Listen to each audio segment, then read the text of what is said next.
बिस्मिल्लाहिर्रहमानिर्रहीम अस्सलामुअलैकुम स्टूडेंट आज हम क्लास 10 फिजिक्स बुक के यूनिट 11 थर्मल ट्रांसफॉर्मेशंस के लेक्चर नंबर 7 को कवर करने जा रहे हैं। स्टूडेंट आज के इस लेक्चर में हम सीखेंगे article 11.3.5 which is application of evaporation. इससे पीछे हमने एवोपरेशन को डिटेल से समझा, अब हम सीखने जा रहे हैं कि क्या इसकी एप्लीकेशंस हैं। तो आइए चल के देखते हैं कि हम किस तरह इसको ईजिली अंडरस्टैंड कर सकते हैं। स्टूडेंट, एप्लीकेशन ऑफ एवोपरेशन में जो पहली एप्लीकेशन है जो आपकी बुक में दी गई है which is refrigeration using evaporation, कि किस तरह रेफ्रिजरेटर एवोपरेशन का यूज करते हुए कूलिंग करता है, हमने यहाँ उसकी स्टडी करनी है। लेकिन उससे भी पहले स्टूडेंट जो इंपॉर्टेंट चीज है कि पहले आपको ये तो पता हो कि एवोपरेशन है क्या, यानी what is the basic principle of evaporation. Aldous कि हमने एवोपरेशन को अपने प्रीवियस लेक्चर में कवर किया था, लेकिन यहाँ फिर हम थोड़ा उसको देख लेते हैं कि एवोपरेशन होती कैसे है, देन फिर हम समझेंगे कि रेफ्रिजरेशन के अंदर किस तरह एवोपरेशन होती है और वहां कूलिंग होती है। तो सबसे पहले हम देखने जा रहे हैं basic principle of evaporation. Student, assume करें कि जिस तरह आप यहाँ देख रहे हैं कि यहाँ एक बीकर है और इस बीकर के अंदर पानी है। अब इस पानी के अंदर जितने भी मॉलिक्यूल होंगे, सब मॉलिक्यूल का टेम्परेचर एक जैसा नहीं होगा। ये हम बात अपने प्रीवियस लेक्चर में समझ कर आए हैं, लेकिन मैंने यहाँ ज़रूरी समझा कि जिन्होंने अभी हमें ज्वाइन किया वो इसको पहले समझ लें कि एवोपरेशन है क्या, देन उसको उन लोगों को सही अच्छे से समझ आएगी कि रेफ्रिजरेशन किस तरह एवोपरेशन का यूज़ करता है। तो यहाँ बीकर है और इस बीकर के अंदर डिफरेंट मॉलिक्यूल्स हैं। कुछ मॉलिक्यूल्स की एवरेज काइनेटिक एनर्जी ज़्यादा है, दैट मीन उनका टेम्परेचर ज़्यादा है, और कुछ मॉलिक्यूल्स की एवरेज काइनेटिक एनर्जी कम होगी। इसका मतलब ये है, एवरेज काइनेटिक एनर्जी कहते हैं टेम्परेचर को, तो उनका टेम्परेचर कम है। तो जिनकी एवरेज काइनेटिक एनर्जी ज़्यादा होगी, जिन मॉलिक्यूल्स की, वो मॉलिक्यूल यहाँ ऊपर ऊपर होंगे। मैं यहाँ ड्रॉ कर देता हूँ ताकि आपको समझना आसान हो। लेट्स सपोज यहाँ एक मॉलिक्यूल है, इसकी एवरेज काइनेटिक एनर्जी ज़्यादा है, यहाँ भी एक मॉलिक्यूल है। इस तरह डिफरेंट मॉलिक्यूल्स हैं जिनकी एवरेज काइनेटिक एनर्जी ज़्यादा है, और ये जो नीचे मॉलिक्यूल मैं ड्रॉ कर रहा हूँ इनकी एवरेज काइनेटिक एनर्जी कम है, तभी वो नीचे हैं। ऊपर वाले मॉलिक्यूल्स की एवरेज काइनेटिक एनर्जी ज़्यादा है, दैट मीन उनका टेम्परेचर ज़्यादा है, और टेम्परेचर ज़्यादा होने से इनकी डेंसिटी कम हो जाती है। अच्छा, ये मॉलिक्यूल क्या करेंगे, इस सरफेस से एवोपरेट हो जाएंगे, बाहर निकल जाएंगे। तो जब ये मॉलिक्यूल इस सरफेस से एवोपरेट हो जाएंगे तो यहाँ ये ज़्यादा काइनेटिक एनर्जी वाले, ज़्यादा टेम्परेचर वाले मॉलिक्यूल बाहर निकल जाएंगे, यानी हाई टेम्परेचर वाले, हम यहाँ लिख देते हैं हाई टेम्परेचर वाले मॉलिक्यूल जो हैं वो जब यहाँ से बाहर निकल जाएंगे तो पीछे कौन से मॉलिक्यूल रह जाएंगे, पीछे जो स्टूडेंट मॉलिक्यूल रहेंगे इनका टेम्परेचर जो है वो लो टेम्परेचर है। ये लो टेम्परेचर वाले मॉलिक्यूल पीछे रह जाएंगे। हाई टेम्परेचर वाले मॉलिक्यूल बीच में से बाहर निकल गए, लो टेम्परेचर वाले मॉलिक्यूल पीछे रह गए। अगर मैं अब आपसे पूछूं कि इस बीकर का टेम्परेचर पहले से ज्यादा हो गया है या कम हो गया है, तो आंसर क्या होगा? आंसर सिंपली ये होगा कि इस बीकर का टेम्परेचर पहले से कम हो गया है, क्योंकि हाई एनर्जी वाले मॉलिक्यूल तो बीच में से एवोपरेट हो गए। अब मुझे एक और बात यहां बताएं कि जब इसका टेम्परेचर कम हो गया है, किससे? एनवायरनमेंट से। जो इसके साथ एनवायरनमेंट है, ये थर्मली कांटेक्ट है एयर के साथ ना, यहाँ बाहर एयर है सारी, तो एयर के साथ ये थर्मली कांटेक्ट है, यहाँ बाहर सारी एयर है, तो एयर के साथ ये थर्मली कांटेक्ट है। तो अब क्या होगा कि एयर का टेम्परेचर ज़्यादा है, वहाँ से हीट एनर्जी ट्रैवल करेगी इनसाइड, यानी ये जो बाहर यहाँ से हीट इनसाइड ट्रैवल करेगी। ये मैं लिख देता हूँ H stand for heat. Heat यहाँ से बाहर से अंदर की तरफ ट्रैवल करेगी, जिसकी वजह से जब बाहर से हीट अंदर ट्रैवल करेगी तो बाहर जो टेम्परेचर रहने वाला है वो क्या हो जाएगा? लो हो जाएगा। यहाँ मैं लिख देता हूँ कि बाहर जो टेम्परेचर होगा वो लो होगा। तो बेसिकली क्या हुआ कि इस सराउंडिंग का एनवायरनमेंट जो है, इन सराउंडिंग का जो टेम्परेचर है, इस एनवायरनमेंट का जो टेम्परेचर है जो इसके सराउंडिंग में है, इसका टेम्परेचर क्या हो जाएगा? लो हो जाएगा। यहाँ टेम्परेचर कम हो जाएगा क्योंकि यहाँ से हीट अंदर की तरफ, वाटर की तरफ जा रही है, और वाटर फिर एवोपरेशन करते हुए अपना टेम्परेचर लो करेगा, फिर बाहर से हीट अंदर जाएगी। तो इस तरह हम ये कह सकते हैं कि जहाँ एवोपरेशन होती है उसके सराउंडिंग में जो टेम्परेचर होता है वो लो हो जाता है। ये स्टूडेंट बड़ी ही इंपॉर्टेंट बात है। अगर आप इसको नहीं समझे तो एक दफा दोबारा देखें कि किस तरह एवोपरेशन से सराउंडिंग का जो एनवायरनमेंट होता है उसका टेम्परेचर ड्रॉप हो जाता है। तो अब हम इसको लिखेंगे, this is the basic principle of evaporation. पहले हम इसको लिखते हैं, देन हम मूव करते हैं कि how refrigeration work on evaporation. तो हम इसको पहले लिखने जा रहे हैं जो अभी हमने देखा। पहले स्टूडेंट मैं यहाँ इसको जो है वो रिमूव कर लेता हूँ ताकि ये हमें मसला ना क्रिएट करे हमें समझने में और लिखने में। तो इसको मुझे यहाँ से रिमूव करने दें और देन फिर हम यहाँ जो है वो लिख लेते हैं कि क्या अभी हमने समझा कि किस तरह एवोपरेशन जो है वो किस बेसिक प्रिंसिपल क्या है एवोपरेशन का। तो स्टूडेंट बेसिक प्रिंसिपल ये है कि जो अभी आपने देखा कि evaporation is when a liquid change, पहले तो एवोपरेशन की डेफिनेशन की जा रही है कि when a liquid change into gas, जैसे आपने देखा कि लिक्विड के मॉलिक्यूल लिक्विड स्टेट से गैसियस स्टेट में कन्वर्ट हो रहे थे। During this process it takes away heat from the surrounding. तो इस प्रोसेस में ये बड़ी इंपॉर्टेंट बात है कि वो सराउंडिंग की हीट टेक अवे कर लेता है, ले जाता है, विच काजिंग कूलिंग, जिसकी वजह से वहां कूलिंग हो जाती है। जब हमें पसीना आता है हमारी स्किन के ऊपर तो हमारी बॉडी जो है उसका टेम्परेचर कूल हो जाता है, क्योंकि वो बॉडी का टेम्परेचर लेकर बीच में से लिक्विड मॉलिक्यूल ऊपर चले गए। तो इसी तरीके से रेफ्रिजरेशन के अंदर लिक्विड एवोपरेट होता है। ये बड़ी इंपॉर्टेंट बात है कि वहां जो लिक्विड हम यूज करते हैं स्टूडेंट उसको कहते हैं रेफ्रिजरेंट। एक रेफ्रिजरेटर होता है जिसको फ्रीजर कहते हैं, और इसके अंदर जो हम जो लिक्विड यूज करते हैं, जो गैस यूज करते हैं फॉर कूलिंग पर्पस, उसको कहते हैं रेफ्रिजरेंट। तो रेफ्रिजरेंट जो है वो क्या करता है, एवोपरेट होता है और हीट एब्जॉर्ब करता है, जिसकी वजह से उस सराउंडिंग का जो टेम्परेचर होता है वो ड्रॉप हो जाता है और वहां कूलिंग हो जाती है। अच्छा स्टूडेंट, यहाँ मैं एक और बात बताता चलूँ, आपकी बुक में ये इंपॉर्टेंट है कि विदाउट CFCS, ये CFCS भी हमारे पास बेसिकली रेफ्रिजरेंट ही है। रेफ्रिजरेंट जो रेफ्रिजरेटर के अंदर लिक्विड यूज किया जाता है उसको हम रेफ्रिजरेंट कहते हैं। ये रेफ्रिजरेंट पहले ना जब इनको साइंटिस्ट अभी तक सही से रिसर्च नहीं हुई थी, उनको पता नहीं था कि ये बड़ा हार्मफुल है, तो पहले ये CFCS यूज किया जाता था जिसको हम क्लोरोफ्लोरोकार्बन कहते हैं। लेकिन बाद में पता चला कि अगर ये लीकेज हो जाए इसकी और ये एटमॉस्फेयर में चला जाए तो उधर जो ओजोन लेयर है उसको डिप्लीट करता है, उसको खत्म करता है। और ओजोन क्या करती है, ओजोन हमें प्रोटेक्ट करती है from the ultraviolet radiation that is coming from sun, तो उनसे हमें प्रोटेक्शन कर रही है। और ये CFCS उसको डिप्लीट कर रहा है, उसको थोड़ा पतला कर रहा है, कम कर रहा है ओजोन लेयर को। तो अब इसको बैन कर दिया गया है इंटरनेशनली कि आप CFCS को एज ए रेफ्रिजरेंट जो है वो यूज नहीं कर सकते। तो इसकी बजाय हम दूसरे जो है वो नेचुरल रेफ्रिजरेंट यूज करते हैं। वो देखते हैं कि क्या क्या हमारे पास है अगली स्लाइड्स में।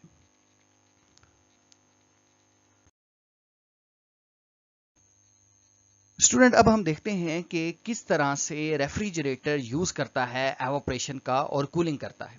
तो सबसे पहले इसमें 4 स्टेप्स हैं। सबसे पहले एवोपरेशन होगी और एवोपरेशन होगी एवोपरेटर के अंदर। तो इसको हम समझते हैं इस फिगर के अंदर। स्टूडेंट, ये जो आपको कॉइल नजर आ रही है, ये कॉइल जो मूव करके जा रही है, ये पूरी क्लोज्ड होती है इस तरह से फ्रीजर। ये एवोपरेशन जो है ये आप समझिए कि फ्रिज का जो ऊपर वाला डोर होता है जहां बर्फ बनती है, जहां हम बर्फ बनने के लिए चीजें रखते हैं जिसका टेम्परेचर बहुत कम होता है, ये वो रीजन है, यानी ऊपर वाला रीजन है फ्रीजर का ये ऊपर वाला रीजन है। और सबसे पहले जो कूलेंट है वो यहाँ इंटर होता है। ये जो कूलेंट है या आप इसको रेफ्रिजरेंट कहें तो ज़्यादा बेहतर है। ये जो रेफ्रिजरेंट है जो हम यूज़ करते हैं इसके अंदर, इस रेफ्रिजरेंट का टेम्परेचर भी लो होता है और प्रेशर भी लो होता है। लो प्रेशर और लो टेम्परेचर पर रेफ्रिजरेंट को फ्रिज के ऊपर वाले खाने में भेज दिया जाता है। ये कॉइल से बाहर नहीं निकलता, कॉइल के अंदर मूव करता जाता है। जब ये इधर एवोपरेटर के रीजन में पहुंचता है तो यहाँ हीट जो होती है, आल्दो के यहाँ बहुत ठंड होती है, लेकिन उस रेफ्रिजरेंट के लिए ये ठंड नहीं है, वो इतने टेम्परेचर पर एवोपरेट हो जाता है। यूं ही उसको यहाँ, यानी वो लिक्विड स्टेट में होता है, जो ही यहाँ जाता है तो वो लिक्विड से गैसियस स्टेट में कन्वर्ट होता है, एवोपरेशन होती है। और यहाँ जो मौजूद टेम्परेचर है उसको मजीद डिक्रीज कर लेता है, यहाँ हीट मजीद एब्जॉर्ब कर लेता है। यानी लेट्स सपोज वहाँ टेम्परेचर अभी -1 है, तो जब वो वहाँ रेफ्रिजरेंट जाएगा तो उधर से मजीद हीट एब्जॉर्ब करेगा अपने अंदर और वो कन्वर्ट हो जाएगा, एवोपरेशन से वो कन्वर्ट हो जाएगा थ्रू गैसियस स्टेट, और उस जगह का टेम्परेचर मजीद कम हो जाएगा, यानी -1 से -2 चला जाएगा। इसके बाद इस बात को स्टूडेंट हम पहले लिख लेते हैं, देन हम आगे फिर स्टेप बाय स्टेप मूव करेंगे। जो अभी हमने देखा इसको हम लिख लेते हैं अपने पास। तो स्टूडेंट, हमने ये देखा कि लिक्विड रेफ्रिजरेंट होता है, वो इंटर करता है एवोपरेटर कॉइल के अंदर और एवोपरेशन टेक प्लेस होती है। तो ये जो हम रेफ्रिजरेंट यूज करते हैं स्टूडेंट, ये अमोनिया, ब्यूटेन या कार्बन डाइऑक्साइड गैस को हम यूज करते हैं एज ए रेफ्रिजरेंट, जो ये कूलिंग करता है फ्रिज के अंदर। तो सबसे पहले क्या होता है, inside the evaporator coil refrigerant absorb heat, ये आपने ऐसे ही लिखना है, absorb heat from the food and air inside the fridge. Fridge के अंदर जितनी भी हीट होती है, वो फूड के अंदर हो या एयर के अंदर हो, वो उसको वो एब्जॉर्ब कर लेता है। और फिर क्या होता है, as it absorb this heat, जो ही ये हीट को एब्जॉर्ब करेगा, ये लिक्विड स्टेट में होता है तो ये कन्वर्ट हो जाता है गैसेस स्टेट में। तो इधर यहाँ क्या होती है, एवोपरेशन होती है। स्टेप नंबर 1 में अभी हमने देखा कि एवोपरेशन होती है रेफ्रिजरेटर के अंदर सबसे पहले स्टेप में। अब मूव करते हैं आगे कंप्रेसर और कंडेंसर की तरफ। स्टूडेंट सेकंड जो प्रोसेस है, इसमें हमारे पास क्या है कि ये जो कूलेंट है, ये जो रेफ्रिजरेंट है, मैं इसको बार बार कूलेंट कह देता हूं, ये बेहतरीन टर्म इसके लिए जो है वो रेफ्रिजरेंट आपने इसको कहना है। तो रेफ्रिजरेंट जो कि लिक्विड स्टेट में था और वो गैसियस स्टेट में कन्वर्ट हो गया, आल्दो कि इसका प्रेशर जो है वो लो है, इसका प्रेशर लो है, तो टेम्परेचर इसका पहले से हाई हो गया क्योंकि इसने यहाँ से टेम्परेचर जो है वो एब्जॉर्ब किया हुआ है। तो इसको देन भेज दिया जाता है कंप्रेसर के अंदर। कंप्रेसर क्या करता है, इसके लो प्रेशर को हाई प्रेशर में कन्वर्ट कर देता है। टेम्परेचर चेंज नहीं होता, जाहिर सी बात है जब इसका प्रेशर हाई होगा तो टेम्परेचर भी इंक्रीज कर जाता है, तो यहाँ टेम्परेचर भी इंक्रीज करेगा। तो यहाँ लो प्रेशर से हाई प्रेशर इसको, इस गैस को कंप्रेस कर दिया जाता है, जो कि ये गैस बनी हुई है। यहाँ ये लिक्विड था लेकिन एवोपरेशन के बाद ये गैस बन गई है, अब इसका हाई प्रेशर हो गया है। हाई प्रेशर होने से इसका टेम्परेचर भी बढ़ चुका है। तो टेम्परेचर जब बढ़ेगा तो यहाँ ये फ्रिज के पीछे अगर आप देखें तो इस तरह की कॉइल्स होती हैं ब्लैक कलर की, वहां से इसको पास किया जाता है। जब वहां से जाता है तो ये वहां अपना टेम्परेचर एनवायरनमेंट को दे देता है, जो इसका टेम्परेचर यहाँ बढ़ चुका है वो टेम्परेचर बाहर निकाल देता है, लेकिन still it have high pressure. Pressure तो बाहर नहीं निकाल सकता, टेम्परेचर बाहर एयर के साथ कांटेक्ट होता है तो ये टेम्परेचर वहां रिलीज कर देता है अपना। तो इस बात को स्टूडेंट अब हम लिख लेते हैं अपने पास कि नेक्स्ट हमारे पास स्टेप नंबर 3 में क्या होता है कि refrigerant vapours move to the compressor. ये जो गैस होती है या वेपर स्टेट में ये मूव होता है कंप्रेसर की तरफ। Now gaseous refrigerant flow to the compressor, और फिर क्या होता है, the compressor compress the gas, ये इसको कंप्रेस करता है और क्या करता है, इसका प्रेशर और टेम्परेचर इंक्रीज कर देता है। 4th स्टेप में हमने देखा कि heat is release in the condenser coil. ये जो कंडेंसर कॉइल्स होती हैं फ्रिज के बैक साइड पर, वहां से हीट रिलीज होती है, और जब ये हीट रिलीज करता है, कंडेंस प्रेशर बहुत ज्यादा होता है और हीट बाहर निकाल देता है, तो दोबारा ये किस में कन्वर्ट हो जाता है, लिक्विड में कन्वर्ट हो जाता है। यहाँ कंडेंसेशन में, कंडेंसेशन प्रोसेस आपने स्टूडेंट पढ़ा है कि कंप्रेसर के बाद जब वो फ्रिज की बैक साइड से मूव करके जा रहा होता है तो वहां प्रेशर इसका ज्यादा होता है, और जब टेम्परेचर कम होता है तो प्रेशर ज्यादा होने का मतलब है कि मॉलिक्यूल क्लोज क्लोज होते हैं। मॉलिक्यूल जब क्लोज क्लोज होते हैं तो वो लिक्विड स्टेट में कन्वर्ट हो जाते हैं। इसके बाद नेक्स्ट मूव करते हैं स्टेप नंबर 5 की तरफ, स्टेप नंबर 4 की तरफ। स्टूडेंट इसमें एक्सपेंशन वॉल्व है, और एक्सपेंशन वॉल्व में जब ये लिक्विड अब हाई प्रेशर पर लिक्विड एक्सपेंशन वॉल्व में से गुजारा जाता है, यहाँ लिक्विड एक्सपेंड करता है, और जब ये एक्सपेंशन करता है तो इसका जो प्रेशर है वो कम हो जाता है। प्रेशर जब कम होगा तो इसका टेम्परेचर भी कम हो जाएगा, और देन फिर ये रेडी हो जाता है कि दोबारा से कॉइल के अंदर एंटर करे, इस एवोपरेशन कॉइल के अंदर एंटर करे और वहां से फिर हीट एब्सॉर्ब करे। तो इस बात को स्टूडेंट अब हम लिख लेते हैं। तो स्टेप नंबर 4 में क्या होगा कि refrigerant returns via expansion valve, the liquid refrigerant then passes through a expansion valve where it pressure drop, जहां इसका प्रेशर ड्रॉप होता है। It become cold and low pressure again ready to enter the evaporator coil. तो student ये सारा अभी हमने समझा, और इसके बाद ये एवोपरेटर कॉइल दोबारा चला जाएगा एवोपरेटर में, और ये वही एवोपरेटर है तो ये क्लोज एक साइकिल होगा, और इस तरह ये चलता रहेगा, और बार बार जब ये मूव करके आएगा तो हीट एब्जॉर्ब करता करते करते उसका टेम्परेचर कम कर देगा। नेक्स्ट मूव करते हैं अपनी अगली एप्लीकेशन की तरफ।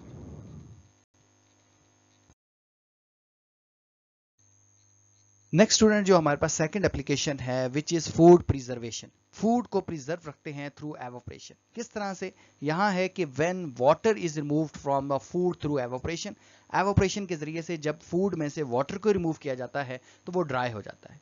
जब ये ड्राई होगा तो ये प्रिवेंशन करेगा माइक्रो ऑर्गेनिज्म की फ्रॉम ग्रोइंग, कि माइक्रो ऑर्गेनिज्म उसके अंदर ग्रो नहीं कर सकते।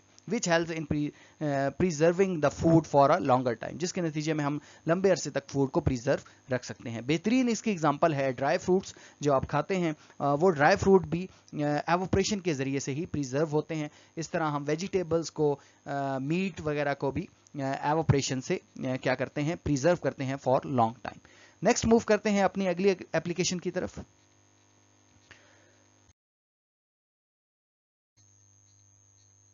नेक्स्ट स्टूडेंट हमारे पास एप्लीकेशन है production of salt. Salt produce करते हैं हम एवोपरेशन की मदद से। जो सी वाटर होता है, सी वाटर के अंदर लार्ज अमाउंट में साल्ट मिक्स होता है, तो सी वाटर को बाहर ले जाते हैं और बाहर इसको एवोपरेशन करते हैं थ्रू डिफरेंट प्रोसेस। सन की मदद से भी एवोपरेशन कर सकते हैं और डिफरेंट फैक्ट्रीज के अंदर भी हम इसको एवोपरेशन करके और इसके अंदर से जब एवोपरेशन होगी तो जो लिक्विड है, वाटर है, वो एवोपरेट कर जाएगा, जबकि बाकी सॉलिड एवोपरेट नहीं कर सकता, साल्ट पीछे रह जाएगा। तो इस तरह हम साल्ट को वहां से प्रोड्यूस कर लेते हैं by the help of evaporation. तो यहां लिखा है कि when salty water is exposed to heat from the sun, the water gradually evaporate into the air, but the salt does not evaporate. Salt तो एवोपरेट नहीं करता, it remain behind and can be collected as a solid crystal. तो इस तरह हम नमक को हासिल करते हैं एवोपरेशन करके। नेक्स्ट देखें स्टूडेंट, नेक्स्ट हमारे पास है एयर कंडीशनिंग सिस्टम। तो एयर कंडीशनिंग सिस्टम जो आमतौर पर कूलर है, इसी को अगर आप देख लें तो इसके अंदर क्या है कि यहाँ आपको पता है पीछे जाली होती है और इस जाली के अंदर वाटर जो है वो वाटर जो है वो सर्कुलेट कर रहा होता है। तो जो ही हॉट एयर इसके अंदर जाती है, तो हॉट एयर इसके अंदर जाने से यहाँ जो लिक्विड होता है वो एवोपरेट करता है, क्योंकि उस लिक्विड को हीट मिली और लिक्विड ने क्या किया, एवोपरेट किया। तो इस हॉट एयर का टेम्परेचर जो है वो कम हो जाएगा, एवोपरेशन की मदद से यहाँ टेम्परेचर कम होता है और फिर ये जो आगे एयर भेजता है वो कूल एयर आउट कर देता है, क्योंकि अब इस हॉट एयर का टेम्परेचर कम हो गया क्योंकि यहाँ एवोपरेशन हुई। तो इस तरह हम जो है वो रूम को कूल कर लेते हैं एयर कंडीशनिंग से। तो यहाँ जैसा लिखा भी है कि in evaporation air conditioning hot air is pressed through the wet pads और फिल्टर। ये फिल्टर या पैड्स के ऊपर से जब एयर गुजरती है, the water in the pads evaporate. तो जो पैड्स के अंदर वाटर होता है वो एवोपरेट करता है bye absorbing heat from the hot air. Hot air से हीट एब्जॉर्ब करने से वो एवोपरेट होता है, जिसकी वजह से air which cool the air before it blow into the room. जब वो रूम में जाने से पहले वो एयर क्या हो जाती है, ठंडी हो जाती है और फिर बाद में रूम भी ठंडा हो जाता है। नेक्स्ट स्टूडेंट लास्ट एप्लीकेशन है हमारे पास एवोपरेशन की, which is fever control. Fever control में भी एवोपरेशन हमारी हेल्प आउट कर रहा है। किस तरह से करता है, देखें इस फिगर को कि जब गर्मियों में हमें बुखार होता है तो हमारी बॉडी का टेम्परेचर बहुत राइज हो जाता है। फिर हमारे पेरेंट्स क्या करते हैं कि ठंडी पट्टियां जो है हमारी बॉडी के ऊपर या हमारे माथे के ऊपर रखते हैं ये पट्टियां, और ये पट्टियां क्या करती हैं, हमारी बॉडी की हीट एब्जॉर्ब कर लेती हैं और हीट एब्जॉर्ब करने से यहाँ से एवोपरेशन होती है, जिसकी वजह से हमारी बॉडी का टेम्परेचर कूल रहता है, ठंडा रहता है। तो एवोपरेशन यहाँ भी हमारी हेल्प कर रही है। When a person has a high fever, a wet cloth is placed on their forehead or a body. As the water evaporate, water जो ही evaporate करता है, it absorb heat from the skin. ये skin से heat absorb करता है, this lower body temperature gradually, और फिर ये बॉडी का टेम्परेचर कम कर देता है। Student this is all about application of evaporation, जो कि कॉन्सेप्चुअल पॉइंट ऑफ व्यू से भी थोड़ी इंपॉर्टेंट थी, तो आपने इसको अच्छे से समझना है। अगर समझते हुए कोई भी क्यूरी है तो आप कमेंट सेक्शन में लाजमी पूछिए। अपना बहुत ख्याल रखिएगा, मिलेंगे न्यू वीडियो लेक्चर के साथ, तब तक के लिए अल्लाह हाफिज।